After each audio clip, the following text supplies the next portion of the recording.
Alcatraz Federal Penitentiary, California. October 23, 1959. Ellsworth Bumpy Johnson was in his 7th year of a 15-year sentence at Alcatraz, the maximum security prison on an island in San Francisco Bay that housed America's most dangerous criminals.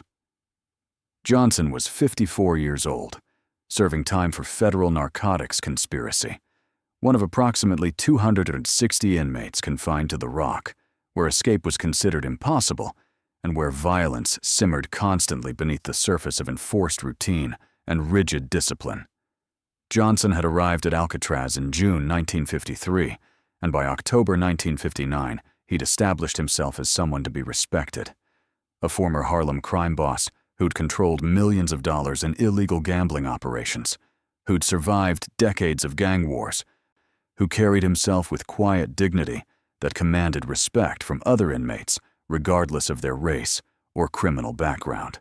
If you're watching this story about the 3 seconds of violence that became Alcatraz legend, drop a comment telling us what city or country you're watching from, and subscribe so you never miss the dark stories that shaped American prison history. Among black prisoners especially, Johnson was legendary. A man who'd built an empire in Harlem, who'd stood up to Italian mob families, who represented black power and black success in a world dominated by white criminal organizations. But not everyone at Alcatraz respected Bumpy Johnson, and one man in particular, a massive white prisoner named Paulson, would learn in the most violent and permanent way possible that disrespecting Johnson carried consequences that no amount of size or strength or murderous reputation could protect against. Paulson was 38 years old in October 1959, and he was exactly the kind of prisoner that Alcatraz was designed to contain. Violent, sadistic, racist, and utterly unrepentant about any of it. Paulson stood 6'4", weighed approximately 275 pounds of muscle built through years of prison weightlifting, and had been convicted of 3 separate murders, all of black men, committed during armed robberies in Texas between 1954 and 1956. According to court records, Paulson had specifically targeted black victims because, in his own words during his trial, killing N-words isn't really murder, it's pest control. He'd shown no remorse during sentencing, had laughed when the judge called him a racist monster, and had promised he'd kill more black people if he ever got out of prison. Alcatraz received Paulson in 1957 after he'd assaulted multiple black prisoners at other federal facilities, making him too dangerous to house in regular prisons. At Alcatraz, Paulson continued his pattern of racist violence and intimidation, but in a more calculated way that avoided the kind of obvious attacks that would land him in solitary confinement indefinitely. Paulson was smart about how he terrorized people. He didn't just attack openly where guards would see. He'd do little things that humiliated and intimidated, but weren't technically violent enough to get him thrown in the hole. He'd take food off black prisoners' trays during meals. He'd bump into black prisoners in the shower or in the yard, making it look accidental, but doing it hard enough to hurt. He'd whisper racial slurs when guards weren't close enough to hear. He'd make it clear that he considered black prisoners to be beneath him. By October 1959, Paulson had been at Alcatraz for 2 years and had established himself as someone who intimidated most prisoners. Not just black inmates, but even white inmates, who didn't want to risk confrontation with someone that large and that violent. Guards tolerated Paulson's behavior to a degree because he was smart enough not to cross the line into attacks that would require serious punishment, and because some guards shared Paulson's racist views and quietly approved of how he kept colored prisoners in their place. Paulson thought he was untouchable. He'd killed 3 black men on the outside and felt no guilt about it.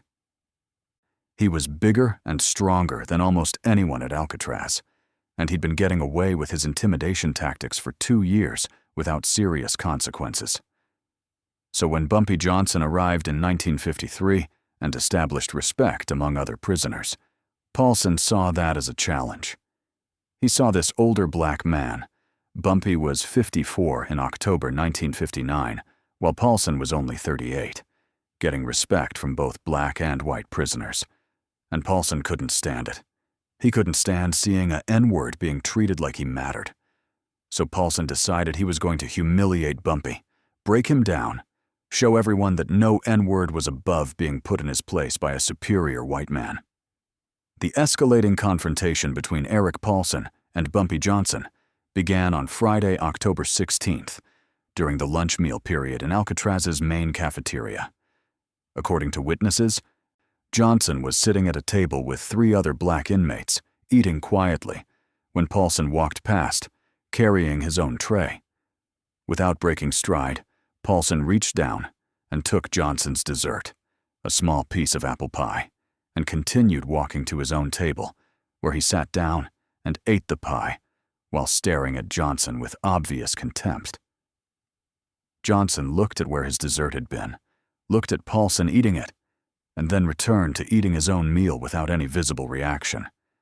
Everyone at Bumpy's table was ready to fight, but Bumpy just shook his head slightly, telling them to stay calm, and kept eating like nothing had happened. They didn't understand at first. They thought maybe Bumpy was afraid of Paulson, because Paulson was so big. But later, they understood Bumpy was giving Paulson rope to hang himself. Bumpy was letting Paulson think he could get away with disrespect so that Paulson would keep escalating until he crossed the line where Bumpy could respond with overwhelming violence that would be justified as self-defense. The second incident occurred on Monday, October 19th, in the communal shower area. Johnson was showering when Paulson entered, walked directly toward Johnson despite plenty of other shower stations being available, and shoved Johnson hard enough that Johnson slipped on the wet floor and had to catch himself against the wall to avoid falling. "That's my shower, N-word," Paulson said loudly enough that everyone in the shower area heard clearly. "Find another one. This one's for white men only." Johnson stood up slowly, water dripping from his body, and looked at Paulson for several seconds without speaking. Then Johnson simply moved to a different shower station and finished washing without saying anything or showing any anger. Again, everyone watching thought Bumpy was being weak. Paulson had just physically assaulted him and used a racial slur, and Bumpy just walked away. But those who knew Bumpy from his reputation understood what he was doing. He was making Paulson confident. He was making Paulson think Bumpy was an easy target who could be pushed around. And that confidence would make Paulson careless. The third incident occurred on Wednesday, October 21st, during the outdoor recreation period when inmates were allowed in the prison yard for 1 hour. Johnson was walking the perimeter of the yard with 2 other inmates when Paulson deliberately blocked their path. "Get out of my way, N-word," Paulson said, standing directly in front of Johnson. "I walk straight. You walk around. That's how it works in here. White men walk straight. N-words walk around." Johnson looked at Paulson for a moment, then simply stepped off the path and walked around him without responding to the racial slur or the confrontation. Paulson laughed loudly and called after Johnson, "That's right. N-word. You know your place. You keep walking around white men like a good N-word should." By Wednesday evening, everyone at Alcatraz was talking about the confrontations between Paulson and Johnson. Some inmates thought Johnson was showing weakness by not responding. Others, particularly older inmates who understood prison politics better, suspected Johnson was planning something and was waiting for the right moment. This is where everything changes. If you're still watching, comment below what city you're from and hit subscribe, because what happens next became the most legendary act of violence in Alcatraz history. The final escalation occurred on Thursday, October 22nd, the day before the cafeteria incident. During the afternoon recreation period, Paulson approached a young black inmate named Robert Jackson, 23, who was sitting alone on a bench reading a book. "What are you reading, boy?" Paulson asked, snatching the book from Jackson's hands. Are there pictures in it? I didn't know N-words could read words without pictures. Jackson, who was small, maybe 140 pounds, serving time for postal fraud, and who'd never been violent, tried to take his book back politely. "Please give that back, sir." I was reading it. Paulson responded by hitting Jackson across the face with the book, knocking Jackson off the bench onto the ground, then throwing the book into a puddle of dirty water. That's what I think of N-words who think they're smart enough to read. You're not smart. You're not equal to white men. You're N-words, and N-words belong on the ground where I just put you. Guards broke up the confrontation before it went further, but they didn't punish Paulson severely. He received a verbal warning and lost 1 day of recreation privileges. Jackson was sent to the infirmary with a split lip and a black eye. That evening, Bumpy Johnson sat with several other black inmates in their cell block. Tomorrow at lunch, Paulson is going to learn a lesson he'll remember for the rest of his life. I've been patient. I've let him think he can disrespect me without consequences. I've let him think that being big and violent makes him untouchable. But tomorrow, he's going to understand that size doesn't matter when someone has the intelligence and the willingness to use violence more strategically than he does. Tomorrow, Alcatraz is going to see what happens when a racist bully picks the wrong target. The main cafeteria at Alcatraz seated approximately 250 inmates at long tables, arranged in rows, with guards stationed at strategic positions around the perimeter. Meals were regimented. Inmates filed in, received their food, sat at assigned tables, ate in silence or with minimal conversation. Violence during meals was relatively rare because guards had clear sight lines to every table. On Friday, October 23, 1959, at approximately 12:15 p.m., inmates filed into the cafeteria for lunch. Bumpy Johnson received his food tray and walked to his assigned table, where he sat with 3 other inmates and began eating quietly. Eric Paulson entered the cafeteria 2 minutes later, received his tray, and instead of going to his own assigned table, walked directly to Johnson's table and sat down in an empty seat across from Johnson, setting his tray down with deliberate force. "Well, well," Paulson said loudly enough that nearby tables could hear. "If it isn't Harlem's N-word king. Still eating with your N-word friends, I see. Still thinking you're somebody important instead of just another N-word who belongs in a cage." Johnson continued eating without looking up, without acknowledging Paulson's presence or his racial slurs.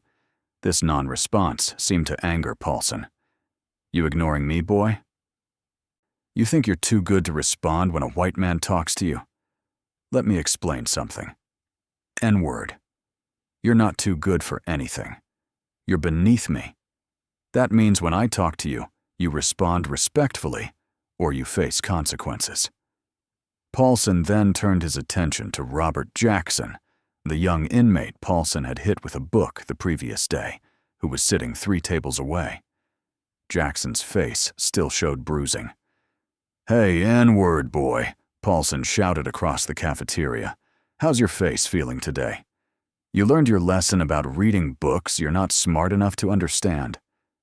Maybe I need to come over there and teach you another lesson." Jackson looked down at his food, clearly terrified. Some of the other black inmates at Jackson's table started to stand up, preparing to defend him. But guards shouted for everyone to remain seated. And then Bumpy Johnson stood up. According to 17 witnesses who saw what happened next, the entire sequence of events lasted approximately 3 to 4 seconds. Johnson stood up from his seat, and as he stood, his right hand moved to his waist, where his prison shirt was tucked into his pants.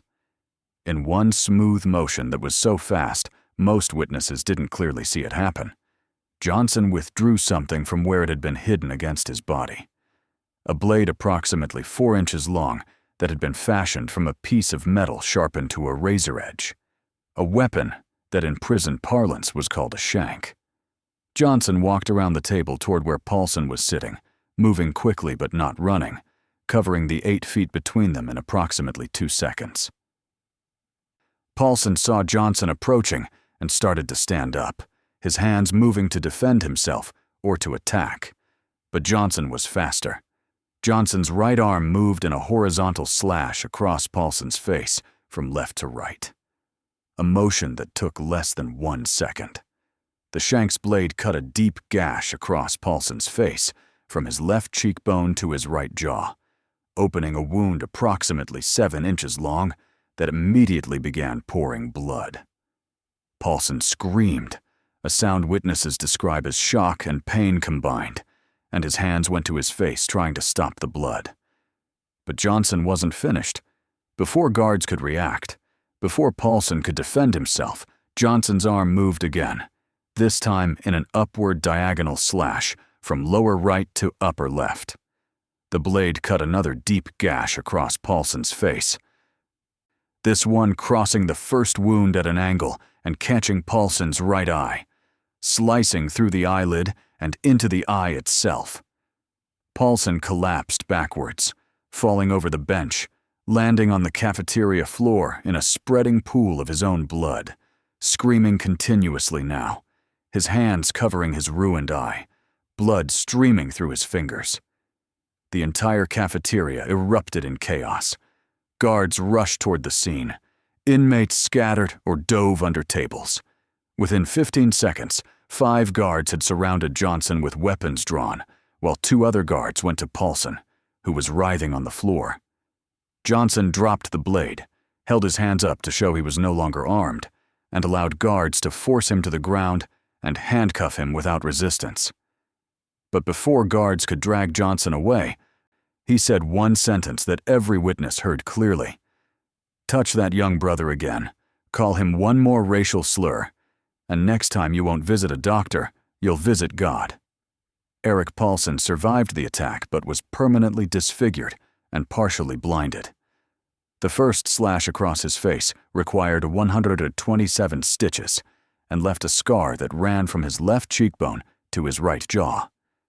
The second slash destroyed his right eye completely, requiring emergency surgery to remove what remained of the eyeball, leaving Paulson blind on his right side permanently. Paulson never threatened another black prisoner after that attack. He'd learned what every bully eventually learns if they live long enough. Size and strength don't matter when someone has a weapon and the willingness to use it without hesitation.